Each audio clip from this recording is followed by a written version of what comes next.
bilow ah maahan waa meel gabagaba ah meesha ay marayso waana la isku dayay wada hadal oo intaasoo fadhi ayaa la qaatay sidaas ayaan u dhacday intaas ayaan jeclaa inaan uga gudbo su-aashaas jawaabteeda aada u mahadsantahay ambassador waxaan kusoo dhaweynaynaa qadar ismaaciil oo ganacsada ah oo magaalada muqdisho ka shaqeeya qadar ismaaciil oo soo dhawo السلام عليكم ورحمة الله وبركاته. تيم كده مان والسلامة سوق من قاضية نشان سيجارة حون سلامة صاحبك يوسف جراد يوسف وحبر بحنا أنت وكده رسالنا هاي أرنتان بدنا وأرن عادي الصومالي مدرسي بلنا كسود جدنا لكن قضب كيجا أنا ربوا إنا كويدي وحيتها دودان بالله وجدي قيبتي يقوم من سنة إذا كسومالي كسود بيران waxaa hogaaminayay gabdho Soomaaliyeed oo aqoon dheer u leh team qurux badan oo ahaa teamkaas oo gender balance badan ka muuqday iyo diilo badan la sameeyay marka maadaama ay arintaana ay hal qodob laga doodayay oo ay ahayd baddi Soomaaliyeed si loo soo celin lahaa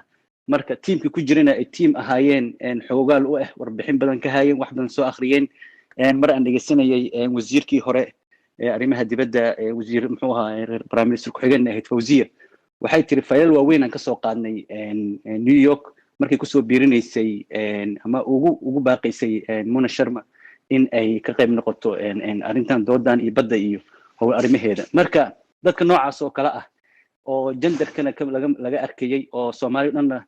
matalay maxaa keenay xilligan in teamka la bedelo oo team siyaasiyiin kaliya ay matalaan dhanka Soomaalida oo khubarada muxuu ahay dhanka badda laga tagay sidaan ognahay dad waaweyn ku jiro khubaro ah oo international caalami ah ajaanib ah marka su'aasheedu waxay tahay dadkii Soomaaliyeed oo aan dareemeynay inay aqoon iyo karti iyo aqoon u lahaayeen baddi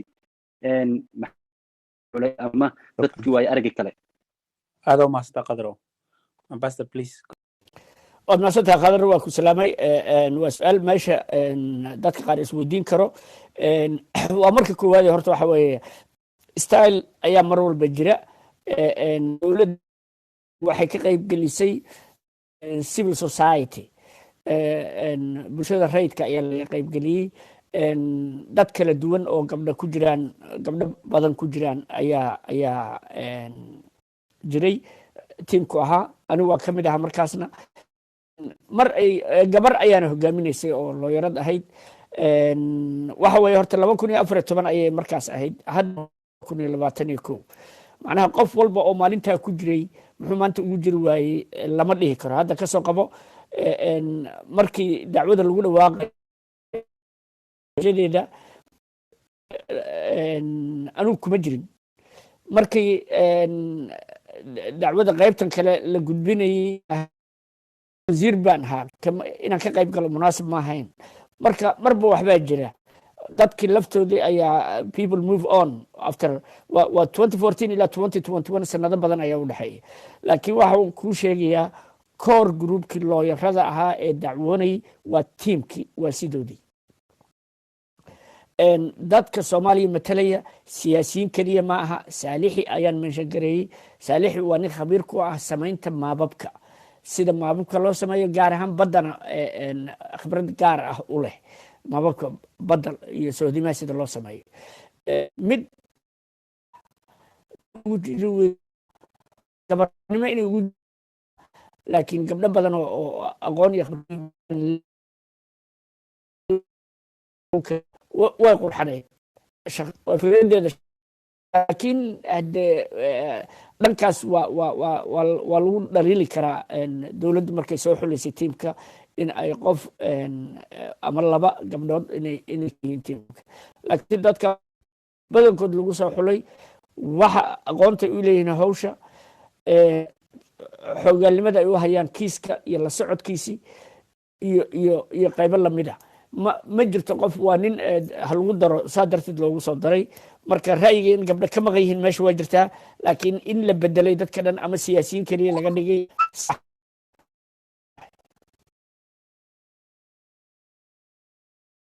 aada u mahadsantahay ambassador waxaan rajeynayaa su-aashaas lagu jawaabay iyo dadka su-aashaas qabay su-aashaas oo 4 nooc ah oo noola soo diray aan social media ka aragnay aan alxamdulilah in qadar oo su-aasha inoo weydiiyey walaal nacima soo dhow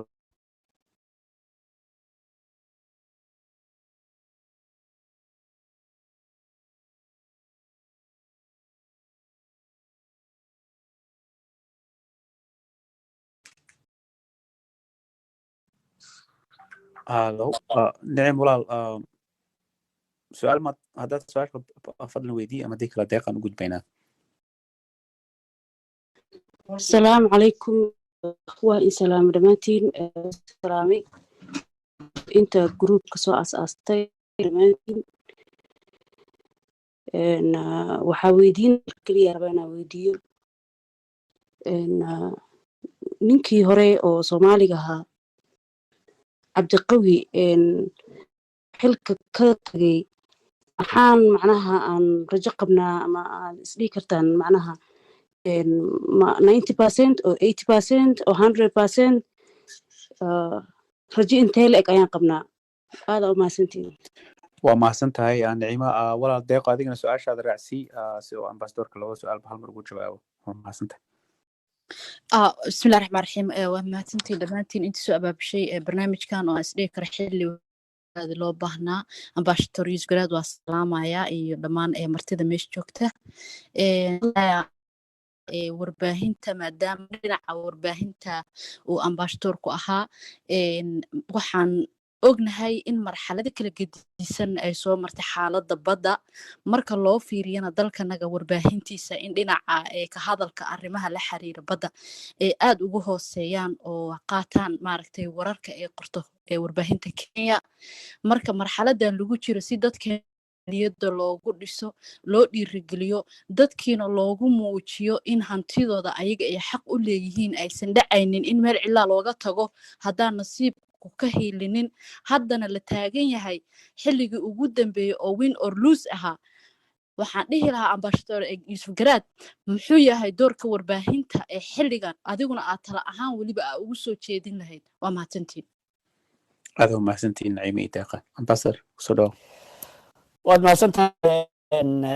deeqa ayaan ku horeynayaa oo ah waa maxay doorka warbaahintu xilligan waad mahadsantihi deeqa iyo nacima labadiinaba waa laba su-aal runtii waxa weeye warbaahintu kaalin muhiima ayay ku leedahay kaalin muhiim ah kuma laha sidii loogu gudan lahaa keyska laakiin waxay kaalin ku leedahay sida aan wax loogu dhimi lahayn marka laba dhinac isdacweynayaan dhinaca had walba taariikhda iyo kiisku muxuu ku bilowday iyo maxaa khaladoo naga dhacay iyo yaa khaladkaas leh iyo khaladka kii lagu eedeeyo isdifaacaya iyo markii gruubyo loo kala baxo oo bahasho khilaaf iyo siyaasaddii laysku hayo ay noqoto iyo arrimihii annaga dhexdeenan isku haysan oo kale ay noqoto haddee waa laysmonitor garaynayaa si jibriil u sheegay waana laga faa'iidaysanayaa dhexdeenna laga ugaarsanayaa oo xogta laga helayaa oo xogtaas lagu karbaashaya dacwada marka in aan la bixin xog wax u dhima oo aan mudluuc iyo xiise iyo khatar qoray noqon wixii macluumaad bulshada la siinayo rasmi ah wixii macluumaad bulshada la siinayo oo ka imaanaya ilaa aqoon-yahano ah wixii la siinayo oo ka imaanaya taariikhda haya oo yaqaano wax khaladka iyo wax wanaagsan caawa barnaamij SNTV aan kala qayb galay waxaa ku jiray badda Soomaaliya soo ahaa aqoonyaha ninka kale wax dhimi kara wax tari kara qof isku soo saar iyo arrintan iska dhexgal iyo isku tuur yuusan u gelin marka saxaafaddu midda kale waxaa la rabaa labada su-aal sibay isugu xiran yihiin saxaafaddu markay la hadlayso bulshada education khaladan inaysan bixinin haddana xog khalada aanay bixinin sida ay taa ku keeni karto waxa weeye in ay xaqiiqada ku joogto wixii expected iyo rajadu sida ay dadkaas annagu waxaan aaminsannahay bad tahay, waxaan aaminsannahay tiimka looyaradaha inay looyaro difaaci kara yihiin,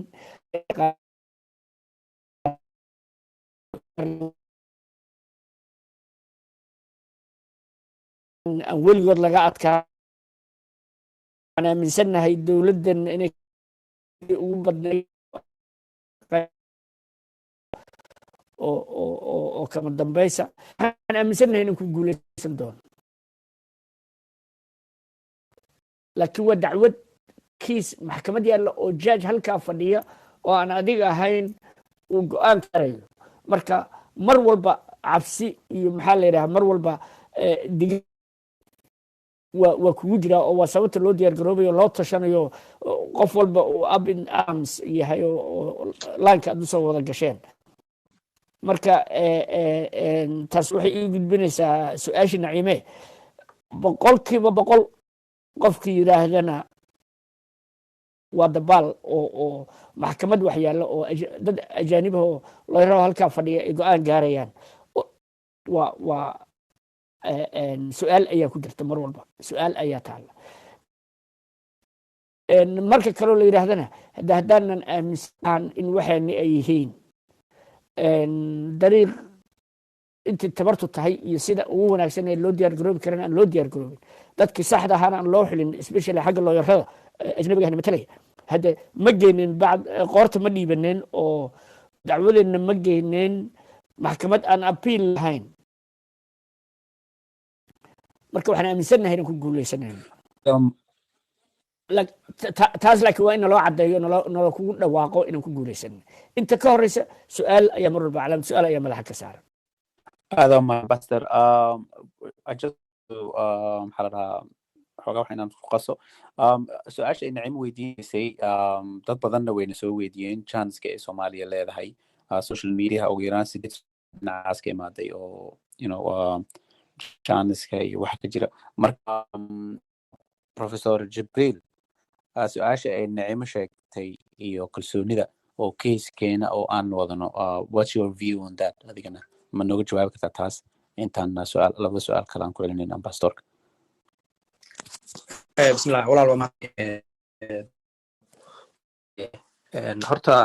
soo sheegay ambassadorku uu ka jawaabay oo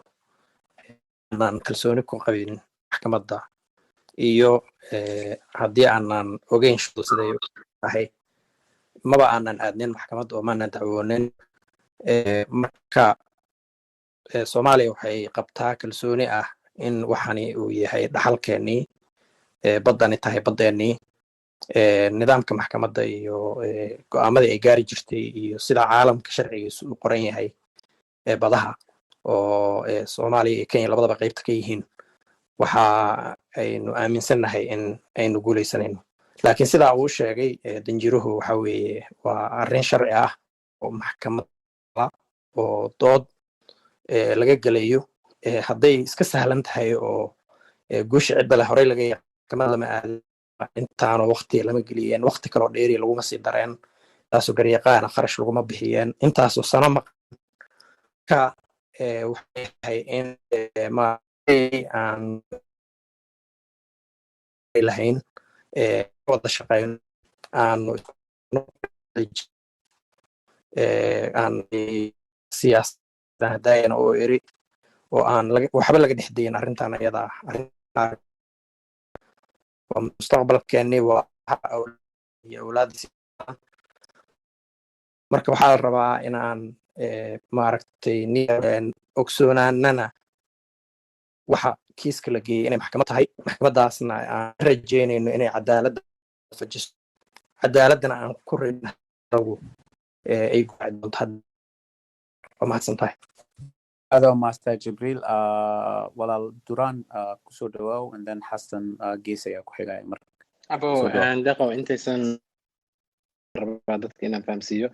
shanta qofood shantii su-aalood aan dhahna waan weydiinaynaa speakeryaasha waa especially Yusuf oo garaad way joogaan. sidaan kusoo doortana waxay ahayd maxaa la dhahaa entrepreneurs, laba gabdhood, laba youth iyo hal youth iyo maxaa la dhahaa 2 people oo mediada ka imaanaysa. just keep that in mind. waa mahadsantihiin. Thank you. Durano, go ahead and هذا comment يا please نو سو gaabiya su-aasha noo soo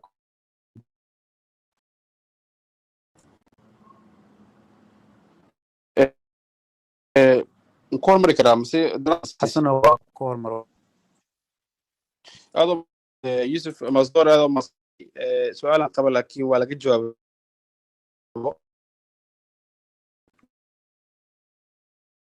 malan isla ayadii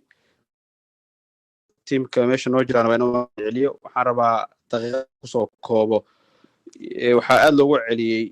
madashan iyo enrollka soomaalidu aad u maqan yahay waxaan rabaa inaan xoojiyo in roolka yaalo qaadanayaan qadiyad inaysan ahayn inay media soomaalidu aad u fahamsan yihiin marka waxaan rabaa dadka ka qaba walaaca in dhinaca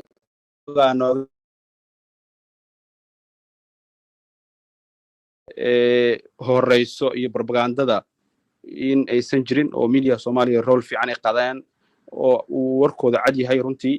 hal arrin oo dad ina jiro oo rabo inaan halkan ka haddii la maqlaayo kenya mediaheeda wuxuu wax ku coverage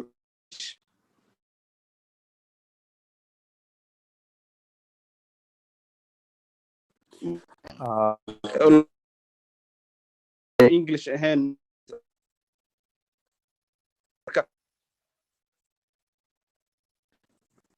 ay gaarayso meeshaas in laga fiiriyo aadan rabi lahaa yusuf runtii aad u fahmaa laakiin media soomaaliya wax ay reebteen ma lahan walba oo la aado oo delegation noo baxo iyo si guud marka looga hadlayo qadiyadda abo waa mahadsantahay xasan oo anigoo ah qofkii daytan saas dhahay waxaan jeclaa markii ay maxaa la main speakers ay baxaan haddii aan la sii joogi kartid aan taasna aan sii dhexgeli karno adoo raali ah waa mahadsantahay waxaan rabnaa in ay ogaadaan audienska iyo dadka kale panelka wasiirka shaqo badan baa u taalay aad iyo aad baa uga mahad celinaynaa waxaan codsanaa shibina dambe kadibna aan wasiirka fasaxno dhinaca su-aal ku saabsan waxaana la jooga sidoo kale real marka waa mahadsantihiin. Thank you for that, Umar Abo. Duran, you have the floor. This is going to be the final question from the audience, and then we will give time to the ambassador to have his closing remarks. Duran Abo, you have the mic. Assalamu alaikum warahmatullahi wabarakatuh. And magacaygu waa Duran Ali Guuled oo Columbus. And waxaan marka hore horta salaamayaa ambassador iyo khiyaarta kale oo hawsha isku soo dubriday kulli iyo speakerska also su-aasha aan qabaa waxay tahay waa su-aal xoogaa qaarka dunida qaabka la saangareeyay waxaad Soomaaliya la hormariyey oo speechka ka hormariyay dacwadda ay Kenya ay doonto xoogana sida badan midka hore qofka uu ku hadlay marka su-aashan qabaa waxay tahay xog ka haysaba ma soo bandhig horumarayo mise maadaama annagu aan dacwadda meesha geysanay saasa annaga mar walba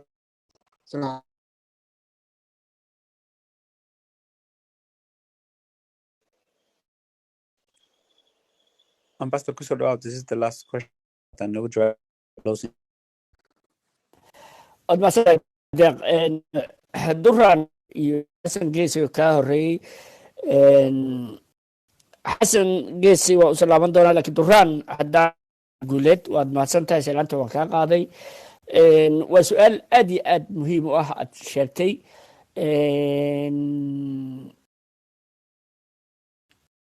jawaabteeda kooban waxa weeye ma aqaan sababta laakiin Kenya markii ay tiri maxkamaddu xaq uma laha dacwadan inay gasho oo aan 4 maalmood fadhinay labada maalmood hore Kenya la dhageysanay sababtoo ayadaa kayskeeda inay meesha keento la doonayaa kayskeeda ah maxkamadani xaq uma laha inay fasirto sababtaanay xaq ugu lahayn annaguna waa ka jawaabayna waxaan ahayn sababta ay arrintan ayaan labadii maalmood dambe sheegnay hadda sidaan u fasirtay waxay tahay maadaama annagu aan baddan annagaa leh leenahay in aan caddayno dacwada annagaa wadano kenya waa la dacweeyey iyadu ma dacwoon marka wixii aan ku dacweynay waa inaan sheegnaa baddaan annagaa leh iyo kenya faraha kala baxdo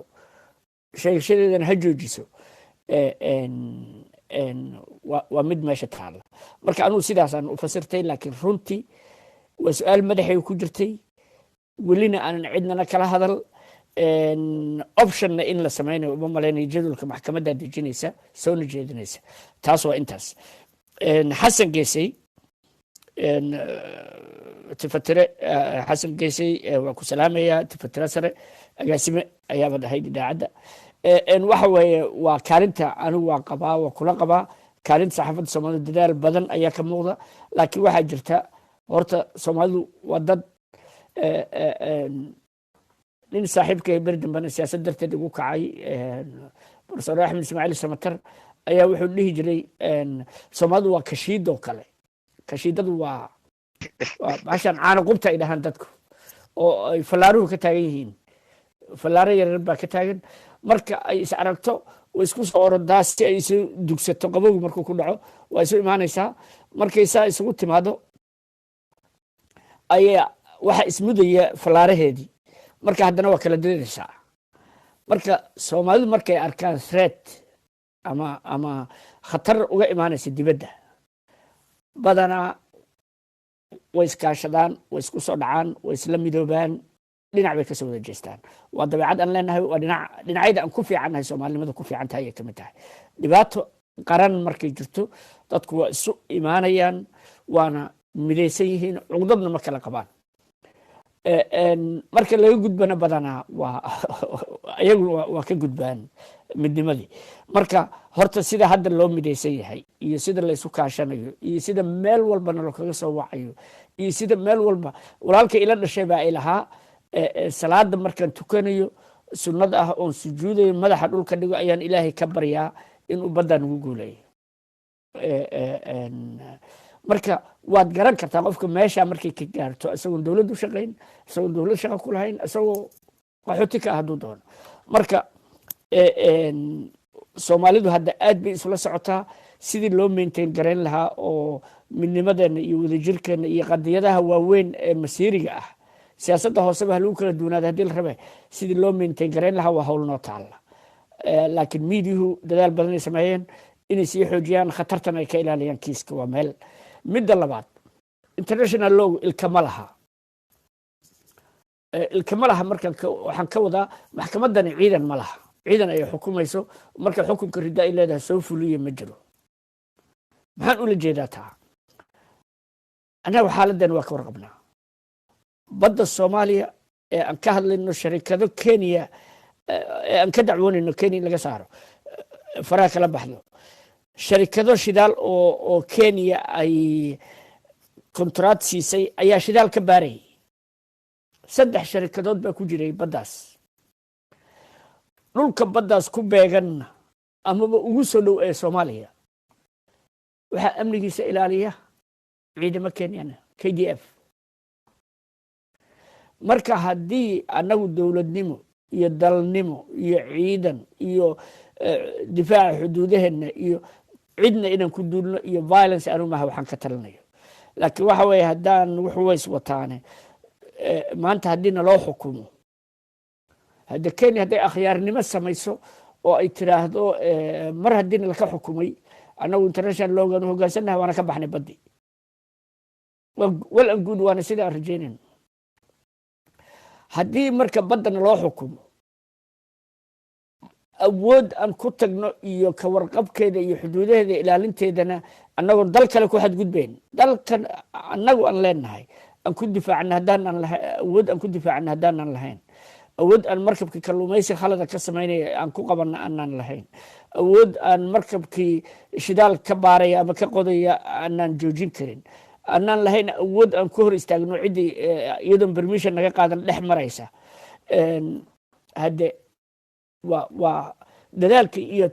isu imaatinkii iyo buuqii la sameeyey iyo kharashkii la galay iyo dacwaddii lagu guulaystay iyo xuquuqdii noo soo noqotay warqad un bay ku qornaanaysaa caawa waxaa la barayay mahmaha la yiri dajka waa ogaha deeq iyo dad kale laga yaaba inay yaqaanaan luqadaas mahmaha waxay leedahay la yiri ay yidhaahdaan xaashiyuhu waa dulqaad badan yihiin sababta wax walba lagu dul qoraya hadda xaashiyahaas keliya dulqaadkooda haddaan isku halaynayno inaan badda anagu leenahay laakiin inaan tegi karin marka waxaan u dan leeyahay waxa weye dowladnimadeenna in la adkeeyo ciidamadeenna in la adkeeyo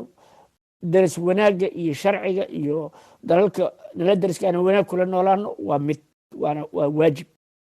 laakiin xuquuqdeenna inaan cududeenna ku ilaashano oo dalkii annagu aan leenahay aan difaacan karno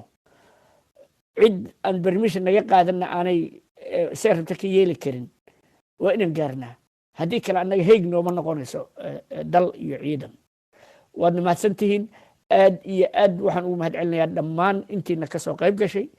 waxaan u mahad celinayaa inta qaban qaabisay si gaara labada buundo iyo dowlad ku nool iyo shakhsiyaadka aqoon-yahanada ah ee hogaaminaya waxaan runtii aad iyo aad ugu qiiraysanahay kuna faraxsanahay dadaalka aad samaynaysaan iyo isku xirnaanta iyo soomaalinimada waxa quruxdu ay tahayna waa taas caawa platform reerkaaga ah haddaad ku jiri lahayd ama anugu ku jiri lahaa xikmad kale ma hoyateen wax waddanka ay u tari lahayd ama soomaali kale ay u tari lahaydna ma laha soomaali ayaa nahay soomaalinimo ayaa waxna taraysa soomaalinimadaasna dowladdeenna ilaalinaysa in dowladdaas marka la dhiso oo qarannimada la dhiso dowladda markaan ku leeyahay hal madaxweyne maaha hal wasiir maaha waa dowladnimada soomaaliya waa ciidamadeeda waa sharciyadeeda waa baarlamaankeeda waa madaxweynaheeda waa mar walba cidda joogta sidii gacan lagu siin lahaa oo dalkeenna aan u lahaan lahayn cid idinka xigtaana ma jirto siyaasadda iyo dalka marka si guud waxaad ogtihiin idinku celceliyey jibriil isagana waa u mahad celinayaa deeq waa u mahad celinayaa aamine waa u mahad celinayaa cabdishakuur waa u mahad celinayaa cumar samatar waan u mahad celinayaa cabdirashiid waan u mahad celinayaa dhammaantiin waxaa idin leeyahay guulaysta iyo dhammaantiin inta kasoo qayb gashayba aad iyo aad baad ugu mahadsan tahay ambassador yusuf garaad waqtiga aad maxaa la siisa maanta waa ognahay inaad daalinta busina tahay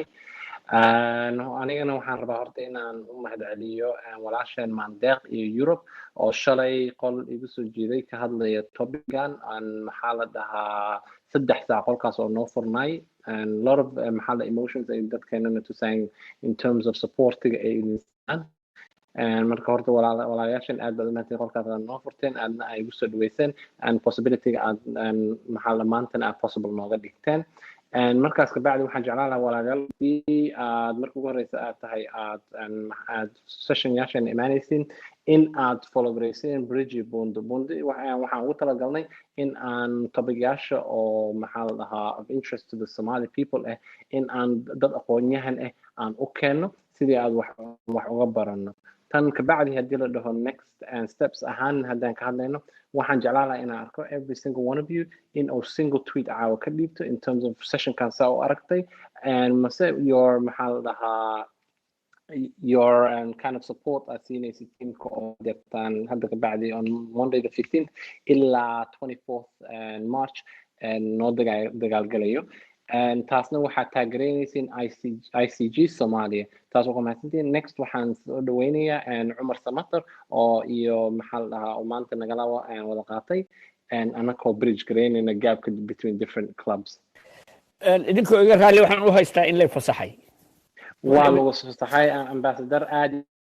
baad ugu mahadsan waana idin macsalaameynaya aad iyo aad baa mahadsantihiin Yes, Ambassador, thank you. Thank you, Ambassador Wasiir. Waa mahadsan tahay aad iyo aad u mahadsan tahay waa mahad celinayaa walaalkay shaksi mina deeq Africa Professor Jibril Cabdirashiid iyo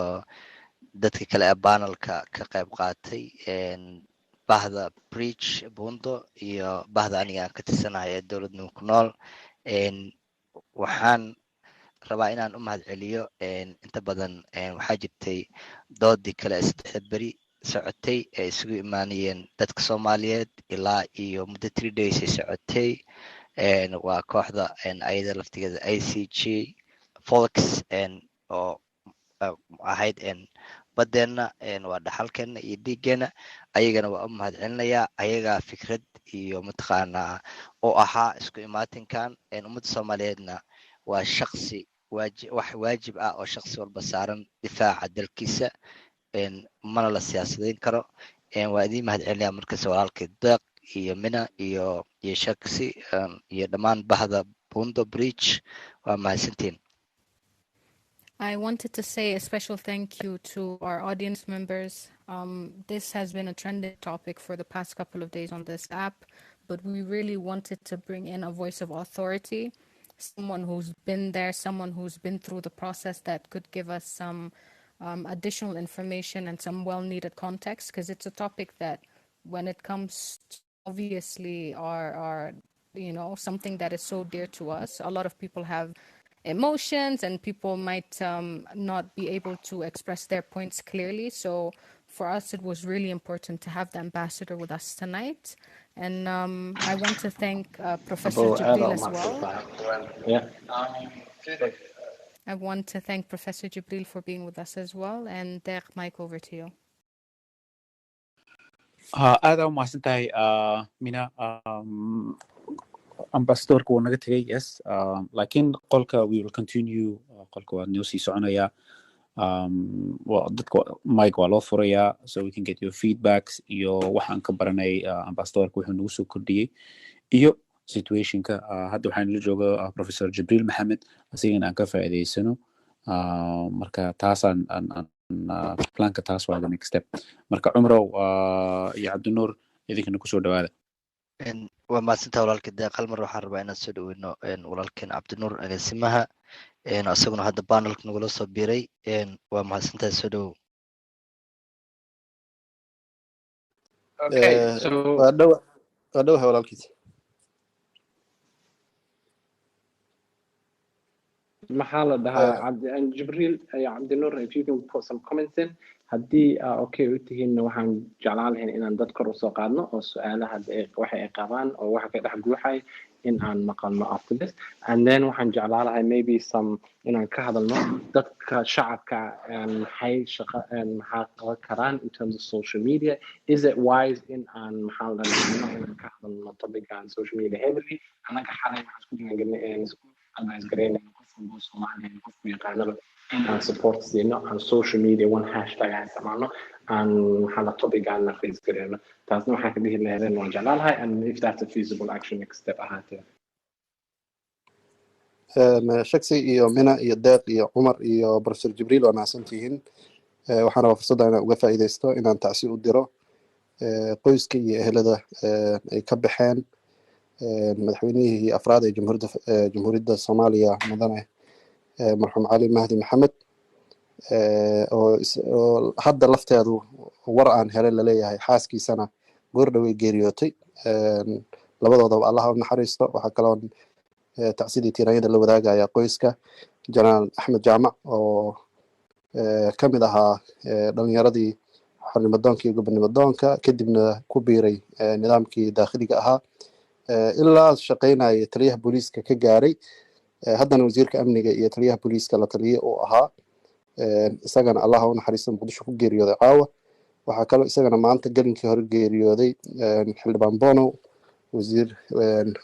wasiir hore ahaa xukuumaddii Ra'iisul Wasaare Khayr u dambeysay iyo xukuumado kala duwan. dadkaas qiimaha badan ee naga wada baxay Ilaahay ha wada naxariisto. waxaana ka codsanayaa dadka kunkii xogaa gaaray halkan ku jiro inay faatixada usoo maraan ciddii ka qayb qaadan kartana madaxweyne Cali Mahdi marxuum Cali Mahdi madaxweynihii hore oo Muqdisho la keeni doono meydkiisana ciddii ka qayb gali karta janaasada inay kasoo qayb gasho maadaama barordiiq 3 maalmood ah ayaa calanka hoos loo dhigay iyo guddi aas qaran oo ay xukuumaddu magacooday intaba ay ka shaqeyn doonaan sidii loo weyneyn lahaa loona muujin lahaa doorkii uu dowladnimada iyo ku lahaa. marxuum Cali Mahdi wuxuu ka mid ahaa baarlamaankii 1968 dhalinyaradii soo gashay ilaa iyo xilligaanna wuxuu aaday soomaaliyada kaalin mugla ka qaatay. intaas waa tacsida iyo runtii waxa noo yaala dadkeenna muxuu ahaa indheer garadka ana waxaan alla subxaana watacaala uga baryaa inuu noo xifdiyo qof allaala dadkan haddaan idiin sheegaya dadka la midka ee hadda noolna waxaan idinka codsanayaa cid walba wax qori karta inay wax ka reebto dhaxal ka reebto. generationskaasna waa generationska runtii memoriga dowladnimada iyo noo hayay. marka bal waxaa laga reebo dad waxaan u badanaynaa dhalinyaro ah oo ama kusoo caqliyeystay ama ku dhashay dagaaladii sokeeye. intaasaan ugu baxaya mawduucan haddaan usoo laabto. kolley waxaan aad u dhegeysanayay khudbaddii koobneed ee danjiro yuusuf garaad oo ergada ka mid ah ahaan qabnaa, inkastoo soomaalida ay dhahdo yani guusha iyo maxay ahayday libinta yani baqa lagu daraa oo inaan isdhigan oo aan dhihin wallahi Kenya waa ka wada adkaanaynaa, laakiin si taxadar leh inaan kiiskaasna ula socono uguna duceyno dadka garyaqaanada iyo dadka sharci yaqaanada ee hawshan ku jira iyo dadka raacana. hoosaan waxaan ka arkay hadda intaan scroll gareynaya dad badan oo lawyers oo hoos ku jira. marka dadkaasna in fursad la siiyo bal inay kiiskan wixii sharciga uu ka qabo iyo kiisaskii hore maxkamadda xukumisay sida ay u arkaan inay nala wadaagaan. marka discussion hanoo sii socdo. waa idinkaga mahad celinayaa labada qole isbiirsatay the bridge iyo dowladnimo ku nool sida aad codkiina u midayseen. runtii xalay oo kale laba waxaa jiray laba qol furnaa oo different audience ay ku jireen iyo dad kala duwan. marka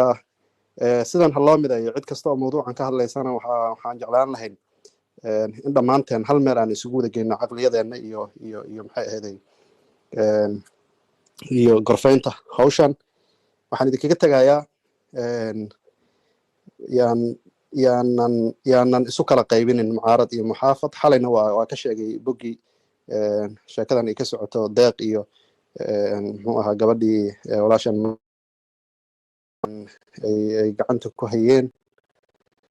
iyo walaashan yurub waa beri. marka yaanan uga faa'iidaysanin hebelaa saxan iyo hebelaa khaldan, hebelaa ceel ku riday iyo hebelaa ceel ka soo saaray.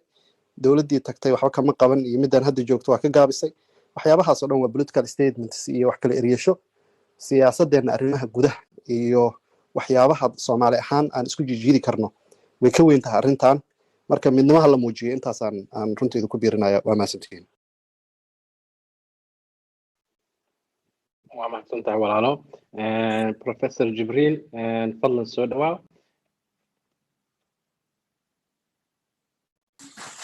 walaal waa mahadsantihiin dhammaantiin mar kale. cabdinuur waa mahadsan tahay. waxa aan rabaa inaan su-aal muhiim ahayd oo mar dhoweyto waxaan u malaynayaa walaalkii duraan inuu weydiiyey ambassador yuusuf garaad oo ahayd maxaa soomaaliya loo soo hormariyey inaan wax yar uga noqdaan rabaa. sideedaba nidaamka sharciga caalamiga ah waxa weeye haddii dhinacyada ishaya uu dhinac dood qabo oo ama dacwo keeno dhinacaasa laga rabaa inuu caddaynta keeno. haddii kaysaska ama ha ahaadeen kuwa madani ah ama ha ahaadeen kuwa dembi ah qof ay dowladdu dembi kusoo eedayso tusaale ahaan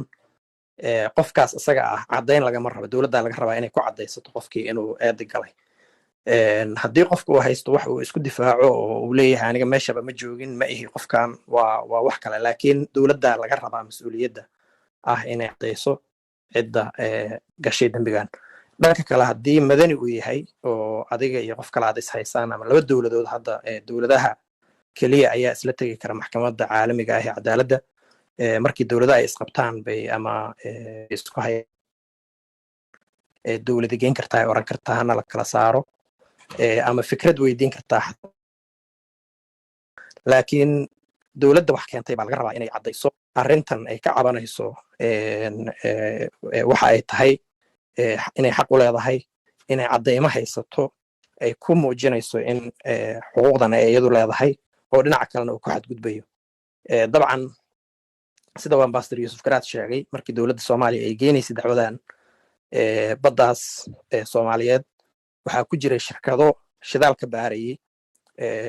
kalluumaysato dad badan oo runtii meesha ka qaraabanayay oo dowladda Kenya ay shatiyo iyo fasaxyo siisay ayaa meesha ku jiray. Markii dacwadii la geeyey wixii way inta badan way ka noqdeen baaritaankii iyo cabiraadihii iyo lambaray u yeeleen way ka shaqaynayeen. Marka dowladda Soomaaliya waxay ku doodaysa waxay ahayd annaga iskala badaan xadkeena weeyaan dowladda Kenyana dhibaatay ku haysaa oo shatiyo ay bixinaysaa aan sax ahayn xadgudub bay wadaa cadeymihiina way geysay Soomaaliya. Marka maadaama ay Soomaaliya cadeymihii geysay dhageysigii baa la sameeyey Kenya waxay diiday markii horeba maxkamaddu inay gasho dacwada oo waxay tiri jurisdiction oo ma lihideen adinka arrintan waa arrin laba dal u dhaxaysa labada iyada ka wada hadlayna.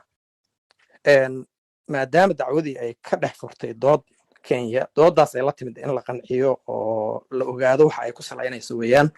Markaas ayada ah soo sheegay Kenya laga rabay inay doodo hormarin doodeeda oo meeshaan aniga inaan imaadaba ma ahan bay ku doodaysay. Marka ilaa ay keensatay wixii looga baahnaa oo cadeyma Soomaaliyana la weydiiyey wixii ay ka oran lahayd arrintaas. Markaasaa go'aan la gaaray Soomaaliyana ku guuleysatay qaybta ayada ah oo maxkamaddu inay dacwada geli karto ayaa la cadeeyey. Hadda marka waxay maraysaa dacwadii Soomaaliya geysay oo wax la qaadayo oo waxa la xukminayo waa badii cidii lahayd Soomaaliyana dacwada iskala sidaasii Soomaaliya ku horeysa oo lagu soo hormariyay. Marka waxaan rabaa waa maaragtay idin wada salaamaya insha Allah waana ku mahadsantihiin runtii tiimka labada group oo hawshan soo qaban qaabiyey walaalkii Sanatar tiimkiisa oo maaragtay kooxda ICJ dowlad ku nool walaalahay shaksi iyo Meena iyo Deeq dhammaan waa idin salaamaya waana mahadsantihiin. waad mahadsantahay Professor Jibril waxaan soo bilaabaynaa marka su'aalaheeni ay dadka audience ku jira ay haystaan. Marka fadlan Jamaal horta rules aan set garayno qof walba mar rabo inuu dhaafo 1 daqiiqo iyo bar wixii su'aal oo weydiinayo daqiiqad ku soo kooba extensionkaas haddii adinku hadal ku dhex jirtiin hadlaysiin another 30 seconds hadlaysiin taasna timer baan idin set garaynaa. shaksi wax yaraan rabaa inaan clarify gareeyo waxaan la hadlay goordhow qaar ka mid ah ehlada madaxweynihii hore Allah naxariistay Cali Mahdi Maxamed marka waxay xaqiijiyeen wararka ay qorayaan warbaahintii social media lagu qorayo in xaaskiisu ay dhimatay inaysan sax ahayn laakiin naxdintii geeridii ay kooma la gashay welina ay nooshahay marka ha loo duceeyo maamada khayr alaamis amiin ilaahay caafimaad degdeg ah oo sida marka let's take a moment. waxaan subinayaa 1 minute and 30 seconds haystiin. First question waxaan bilaabaya Jamaal fadlan soo dhawaa walaalo. waa mahadsantiin dhammaantiin akhyaarta waa idin salaamayaa adiga iyo dad kale meesha ku jira iyo ambassadorkii horey halkan ugu casunayo hadda inaga tegay dhammaantiin agaasima Cabdinuur dhammaantiin waa salaamantiin. su-aasheeda xoogaa maaha mid legal ah laakiinse waxa weeye mid si guud xataa maadaama hadda nala joogo xataa Cabdinuur oo muddo mediaha involved ku ahaa oo aan oran karno goorta laga yimaado dhanka siyaasadda xataa laftigeeda waa khabiir dhanka mediaha oo kale adigo 10 sano meelaha kusoo jiray xagga capacity-ga dhisidda capacity-ga saxaafadda ahaan lahayd iyo raadinta xuquuqda iyo barista xuquuqdooda iyo kadibna noqday agaasimihii media oo madaxtooyada. Marka su-aasha si guud haddaan Cabdinuur weydiiyo waxay tahay macnaha doorka saxaafadda ku leedahay sidii ay dadweynaha u bari lahayd oo kale macnaha meelaha mugdiga uga jiro kale maadaama hadda ay jiraan meelo badan dadka meesha ugu badan oo ay information ka helaan oo kale waa social media saa ognahay waxaa aad ugu badan waxa loo yaqaano misinformationka. meesha labaad oo aan oran karno information waa ka helaana waxa weeye saxaafadda af Soomaali ku hadasha maadaama boqolkiiba dad 90 iyo dhowr ka badan oo Soomaalida ku hadlaan af Soomaali si luqado kale ku hadlin waxa ku adag inay meel kale wax ka soo fahmaan oo kale ama cilmi baaris kale sameeyaan. marka saxaafadda Soomaali ku hadashana badanaa adigu muddo waxaan fiirinayay oo kale waxyaalaha qoraan waxa u badan xataa haddaa u si fiirsatid oo kale waxyaalaha ay saxaafadda dibadda ah ka soo koobiyaan oo kale saxaafad kastana waa la ogaan karaa dadka wax ku qoraya waxay leeyihiin ujeedooyinkaas ugu badnaato iyada wax danta ugu jirto sida wadankooda waxay dan u ah oo kale marka goorta saxaafaddii soomaaliya kale ay soo nuqulinayso waxa meelaha kale lagu qoro kale waxa badanaysa sidoo kale dadkuna inay perceptionkii ama niyaddii u hayeen oo kale waxyaalaha waa socdaho kale sida dacwadda baddo oo kale inay ka niyad jabaan ama ay dhahaan khiyaana lagu jiraa ama wax sidaas oo kale ah marka taas si leg bay warbaahinto kale ka qaadan kartaa inay dadka jihayso waa mahadsantihiin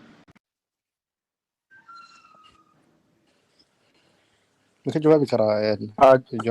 walaal cabdinuur kusoo dhawaa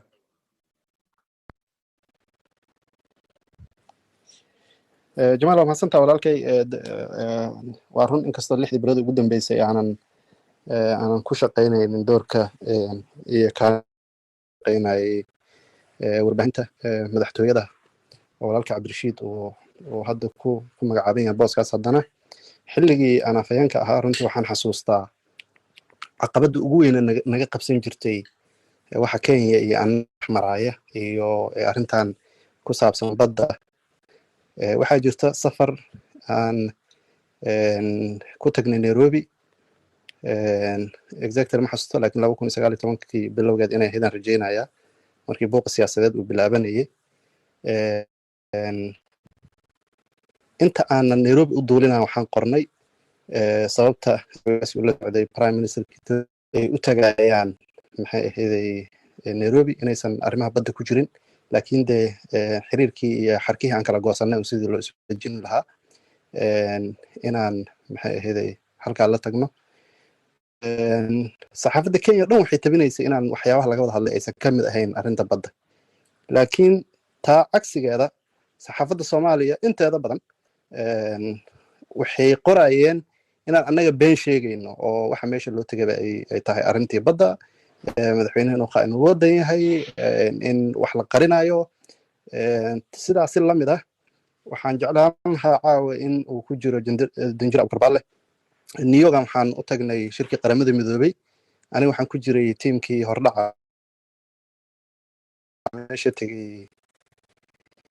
18 bishan tagay madaxweynahana 22 ku yimid marka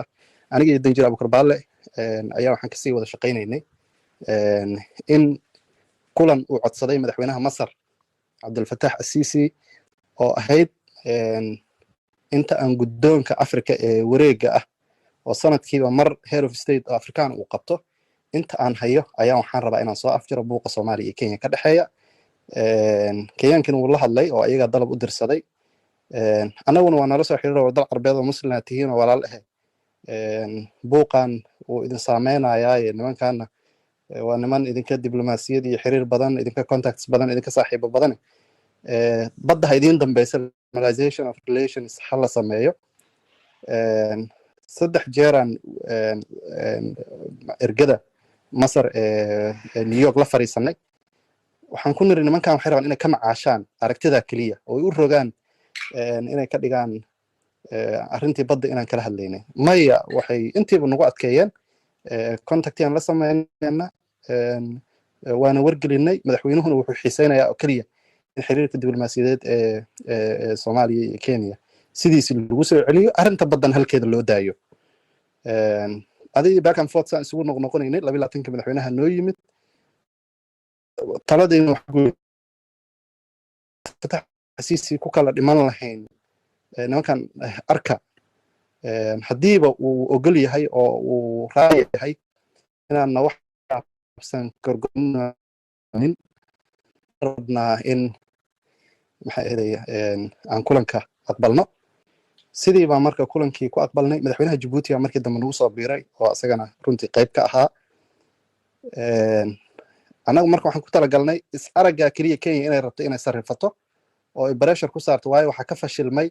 isku day ahayd in si Afrikaannimo ah loo xalliyo qadiyadan oo amniga iyo nabadda amniga iyo nabadda unionka Peace and Security Commissionka oo nin Ismaaciil Shirgeel laho oo Algerian oo madax ka yahay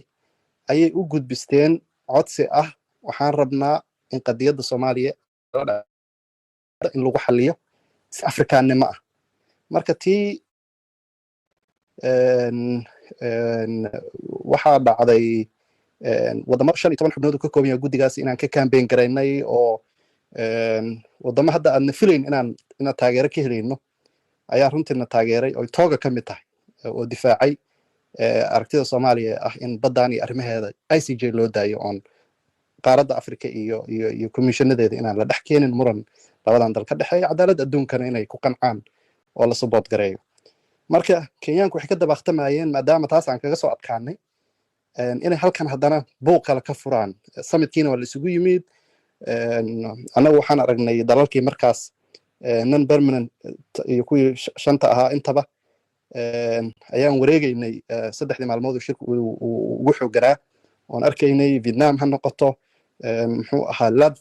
waddan la yiraahdo Latvia oo yar ha noqdo oo Yurub ku yaala wadamadii marka Security Council ka soo galay dhanaan sii shuqaansanaynaa si arrimahan haddii waxaan iyo meelahan lagu faaga in la diido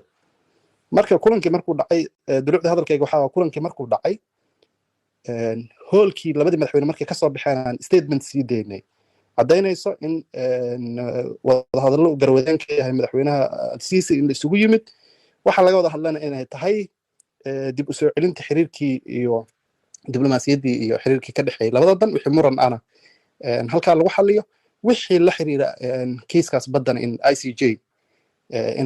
inay taalayso haddana again saxaafadda Kenya oo dhan waxay qoraysaa ayagoo weliba aniga xiganayay in afhayeenka Villa Soomaaliya uu caddeeyey inaan arrintii badda laga wada hadlin laakiin Monica Jumca waxay qortay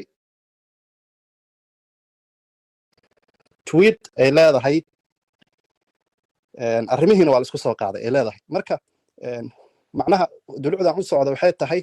saxaafadeenna muddadaas 3 sano iyo barka ah nimanka ayna daba socdeen waxaan arkaynaa mar walba in naloo isticmaalayo saxaafadeenna laba qaabna naloogu isticmaalayo mana ahayn wax ula kac ah mid ka mid a waxay ahayd aqoon darro sababtoo Daily Nation waxay qoraysaa wax uu Peter Kagonjo iyo dadka qorayaasha ah in hadda ka hor Donald Kibor in la dhihi jiraan filaya oo 2007 iyo 8 qorayay Soomaaliya hala annex gareeyo oo dhaxda inta laga kala gooyo wixii beledweynihii Hiiraan ka sokeeyana Kenya lagu wareejiyo wixii ka shaqeeyay Ethiopia hala wareegto dadkaas artikaladooda inta lagu soo turjumaa idaacadihii localka laga sii deynaa oo website-yada laga sii deynaya oo la bumbuuninaya halkii muxuu ahaa waxaas wax lahaa marka kama aha ayaga ula kac dalka ka heli laakiin wariyaha artikalkaana trending oo iska wadwado arkaya uu soo koobiyeynaya wixii uu qoraal ka sameynaya wuxuu soo dhigayaa bartiisii mana journalist gareynaya wariyaasha oo dhan waa qayb ka mid ah tan kale waxaa waaye nimankan waxay nooga dheereeyaan dhanka sida waxooda iyo positionkooda loo difaacdo marka marba meelay naga soo gelayaan hadda maalmahan waxaa shidneed wax la yiraahdo Kenyaanku waxay aad u qorayeen dawladdu xilligeedii dhammaaday dawladna xilligeeda ma dhammaanay xukuumad iyo qof xukunka joogaa la dhihi karaa mandatekiisii xilligan uu ku eg yahay wadamaduna doorashooyinku unbaa xukuumadaha lagu bedelaayay wadan vacuum intuu ka dhaco burburaayo oo from scratch laga soo bilaabaa ma jiro marka cudurdaaradii ugu dambeeyey ayayba ka mid ahaydba oo nimanka odayaasha ah meesha jooga waqtiga waa ka dhammaaday yaan la hadlaynaa maa dibna loogu dhiga dacwadan si ay waqti u iibsadaan kale oo maxkamad dib loogu dhigay iyo corona garsoorayaashii nooga dhacay waxaa kaloo u dambeeyey inay dhahaan siyaasiyiin Soomaaliyeed oo testimony na siin lahaa ayaa zoomku dhibaato ku noqonaya oo amnigooda khatar gelinaya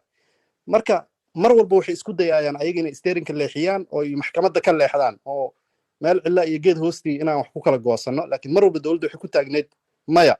annaga waxaan rabnaa inaan meesha ku kala baxno waayo xukuumaddii naga horreysaa dacwadan geysay annagana waxaan ku dadaalaynaa wixii lasoo bilaabay dhammaystirkiisii iyo in cadaalad adduunya lagu kala baxo marka waxaan ka wadaa wacyigelin ay u baahan yihiin wariyaasheenna meel walba ay joogaan in aan meel uga soo wada jeesano kiiskan badda madaxdeennana aan ku kalsoonaano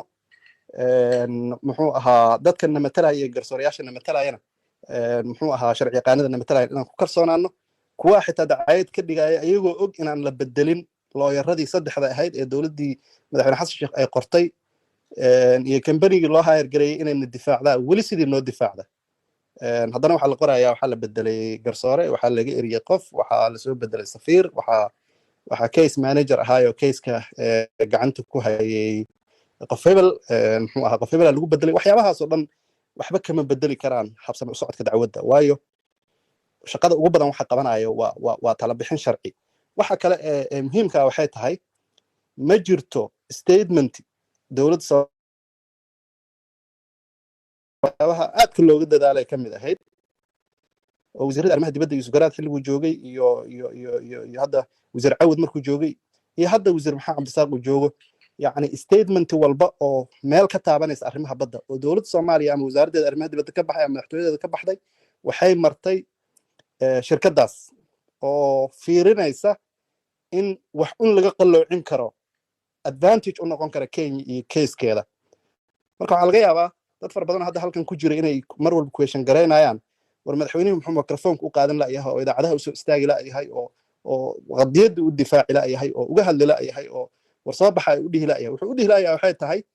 kiiskan waa kiis sharci gacan sharciyuuna ku jiraa dad lagu kalsoon yahuuna ku jiraa looyarada hadda ka shaqaynayana waa the most successful lawyers qaarkood intaan annaga shaqaalaysiinin waxaa codsatay kenya xilligii dowladdii madaxweyne xasan sheekh wayna diideen waxay ku diideenna waxay tahay waxay ogyihiin haddii ay xagga kasoo saftaan argumentigooda inuu yahay mid jilicsan oo laga faa'iidaysan kara marka ayaga laftoodu waa dad sumcaddooda ilaashanaya weliba arrimahan maritimekii ku saabsan mar walbana waxay aadayaan dalkay isleeyihiin kiiskiisu waa xooggan yahay aadayaan marka walaalaha soomaaliyeed ee weriyaasha ah ee xirfadleyda ah waxaan kula dardaarmayaa in maxay ahayday kiiskan aad maxay ahayday looga shaqeeyo sidii somali talk website-kii la dhihi jiray ee 2009 kiiskan usoo bilaabay uu u noqdo dhaha u furay dad badan oo soomaaliyeed aan xogta la socon si lamida in warbaahintu ay marna waa taarikh kaydin marna waa baraarujin dadkeeda inay baraarujiso maxay ahayday lagana fogaado waxyaabaha speculationska ahee hebel baa halkan wax ka khaldaayay iyo madaxdeena laguma kalsoonaan kara iyo war qof doonaya qabrigiisa markii la kor istaagay in baddii buu bixiyey ama baddii buu ka tanaasulay ama wuu dayacay ma jiro madaxda maanta joogto iyo kuwii tagayna kulli waxay ilaashanayaan resourcigii dadkooda iyo carruurtooda ay lahaayeen waxay ilaashanayaan legasigooda iyo sumcaddooda intaa ka dhulka soomaaliyeed ka mid a inaysan bixin marka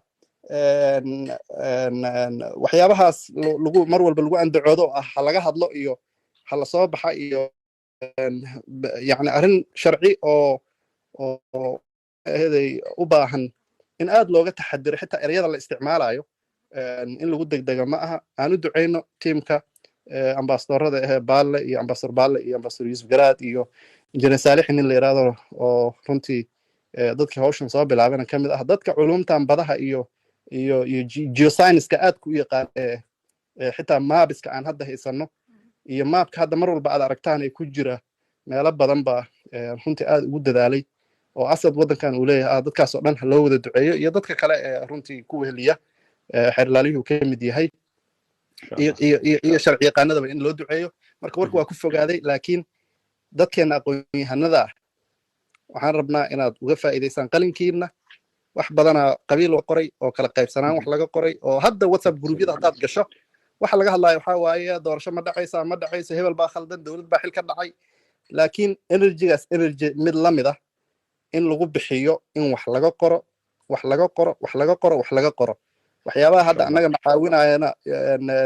waa mahadsantaa waxaan ku daray waxyaabaha annaga hadda macaawinaya waxaa ka mid ah daniel arab moy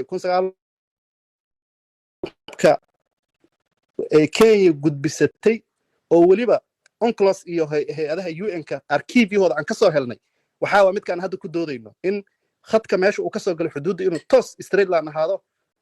equidistance ahaado horey u socdo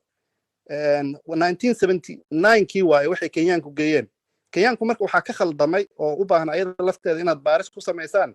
waxaa jira isfaham iyo bannaanka inay ku xalisteen kiiskooda tanzania iyo kenya tanzania xuduudday leedahay badaa ka maqan tanzania inay uga maqan tahay laakiin annaga hadda meeshii MOU-ga aysan runtii baarlamaanna marin ayna sharciyoobin oo bannaanka ku ekaatay ayagu bannaankii kusoo heshiiyeen wayna ratify gareeyeen maxkamadda doodeeda waxay tiri saasaan u xadaysannahay marka dhibaatooyinka Kenya haysta waxaa ka mid ah waxay rabtaa maadaama ayada iyo Tanzania u ilduuftay inaan annaga halkan u ilduufno mana shaqaynayso waxyaabaha ay galayso laan looga noqonayna waxa kama jiraan ilaa 100 kilomitir oo space ah oo ay badda u furantay heli doontaa haddii annaga laanka siduu ku socdo tooska aan loo xukumo laakiin ayagu waxay gadayaan xuduudiiba waa naga xirmaysaaba continental shelf beyond 200 nautical miles ma helayno marka waxyaabahaas misconceptionka iyo beenta ay Kenya faafinayso wariyaasheena waa inay ka taxadaraan ummadda u soo bandhigaan qalbiga u qaboojiyaan maxay ahaday dadkeena Soomaaliyada kalena inaan ducada ku soo kaalmayno dadka sharci yaqaanadana qaab sharciyeed inay uga falceliyaan oo ay arrintan u muujiyaan waa maas insha Allah aad u maasanta Cabdinuurow next waxaan rabnaa inaan siino walaasheen Umulqeyr waxaa ku xigi doonta Huda sidoo Cabdishakuur sheegay please 1 minute ilaa 1.5 minute kusoo kooba su-aashiina iyo hadday comment xataa tahay aad u maasantiin aan ka faa'iidaysano Professor Jibril Maxamed iyo agaasime Cabdinuur si ay su'aalaha noogu jawaabaan ee dadkana wax ugu kordhiyaan aadama And in terms of timing, kind of ognahay hadeertaan waxaa la marayaa just time check inaan soo bidno and 11:55 p.m. la marayaa Somalia time marka I'm guessing dadka qaarkoodna tired bay dareemayaan so xataa gastiga haddii aad soo koobitaan siin answerkiina xataa waa fiicnaan lahayd aad baad u mahadsantihiin Cabdinuur that was beautiful walaalo aad ugu mahadsantahay explanation dheer waa u baahneen kulligeen inaan fahmno dhinacaasna Umulkhayr abay soo dhawaa waan kasii soconayna Umulkhayr ma joogto Huda walaalay soo dhawaa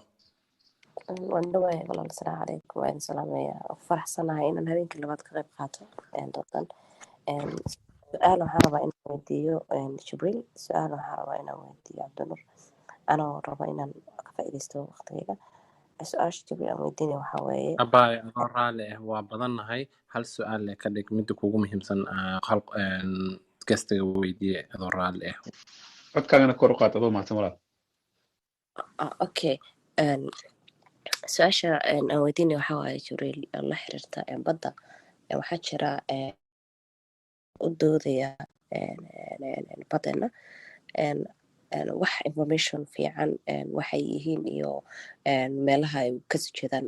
information fiican ma ka hayno hadda information fiican waxaa noogu horeysa platformkan waxaa rabay markaa inaan ogaado kuwii hore waxaa ku jira tay gabar Soomaaliya oo lawyer ah marka kuwan ma ku jira qof Soomaaliya oo lawyer ah laakiin ay ku jirinin oo ayaga dhan ay wada ajnabi yihiin ilaa intee kalsooni la egaan ku qabnaa inay mataqaan si fair ah annaga noogu bahalkeeyaan aan ku bilaabno Professor Jibril marka Cabdinuur doonta insha Allah Professor Jibril intoona kelin qof kasta oo rabo informationka lawyerada hadda iyo bankooda filean haya oo laga qoray case oo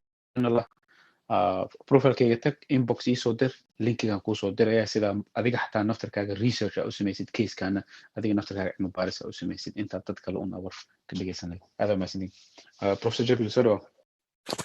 waa mahadsantihiin Huda waad ku mahadsantahay inaad maaragtay ka fakarayso sida dadka kale ee Soomaaliyeed uga walayaan ama niyadda ugu hayaan ciddana matalaysa garyaqaanada matalaya Soomaaliya waa laga leeyahay dalka Mareykanka oo runtii maaragtay leh sumcad aad u weyn shirkadaas waxaa la dhahaa Foray Hag garyaqaano waxaa ka tirsan maaragtay aad u waaweyn oo badda iyo maxkamadaas dacwadeeda gala Yusuf Garaad Nahdaay ambassadorku waa tuu ka hadlay guuleyso profile iyo hawsha heli karaysaa oo waa wax qarsoodiya ma aha marka saddexda garyaqaane ku jirta ma aha kuwa ay haatan ama ay shaqaalaysay dowladdan ama ay qabatay, waa dowladdii xasan sheekh xilligiisii sidii loo qabtay ayay weli hawsha waxaa nin ka mid ah tiimkaas aniga shaksiyan oo aan arkay wuxuu igu yiri all I have is my integrity. Hadda waxa kaliya igu haray oo naftaydaba ka haray waa sumcaddayda. Marka waxay u egtahay inay nafta ag dhigi doonaan wax walba oo karaankooda aan ay samayn doonaan, maaragtay aysan ku sumcad xumo aysan meesha kala qasadkoodu yahay koley shaqadooda iyo ethicskooda waxoodana sidaasay dhigayaan. dabcan marka waxaa lagu celceliyey tiimka berigii hore waxaa ka mid ahayd gabar walaasheena, sida igu maqaalaha kolley warka waad un heli doontaan. dadka markuu yahay shaqooyin iyo howlo iyo dana adduunya ku taxalluqa muddo badan ka horna way ahayd markii ayada ahayd. shaqooyinka qaarkood markaad qaadatana inaad si private ah ama si gaar ah aad adigu dad u matasho ama aad dalal u matasho mararka qaarkood suuragal maaha. marka waa aan dareemayaa dareenkaas jira oo walaasheen muna inay meesha ka maqan tahay ah, laakiin ayaduna xumaan uma maqna, dalkeedana ma nicin,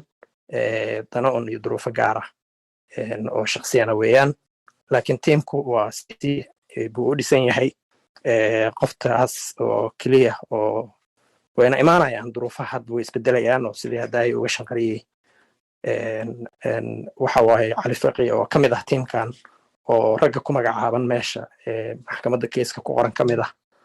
xanuun baa la soo darsay ilaahay caafimaad hayo. marka qofka hadday wax ku yimaadaan in la sharaysto oo la dhibsado oo wixii la dabagediye maaha. niyadda khayr ha loo sheego, xusnu danni ha la sameeyo. dowladduna way dadaalaysaa, garyaqaanaduna way dadaalayaan. tiimka meesha loo diray soomaaliyeedna dad wanaagsan oo kalsooni badan lagu qabo weeyaan.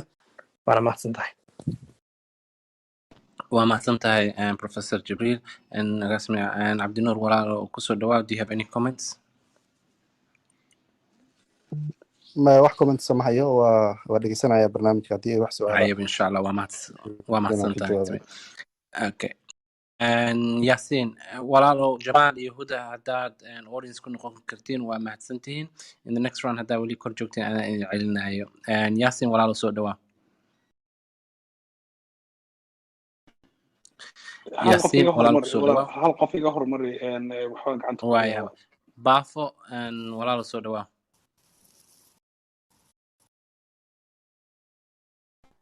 Baafo walaalo soo dhawaa. Okay. mar labaad ma joogtid Dr. M Sadiq soo dhawaa walaalo. Dr. Sadiqow soo dhawaa aan ka faa'iideysano Dr. Sadiq research oo ka qoray perspective interesting ah oo aad u fiican wuu hayaa. marka Sadiqow fadlan noo soo kordhi walaalo.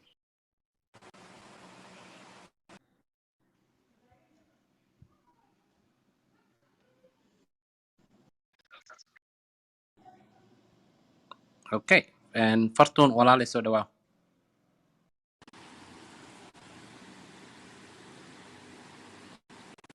Fartuun walaalo su'aal ma qabtaa?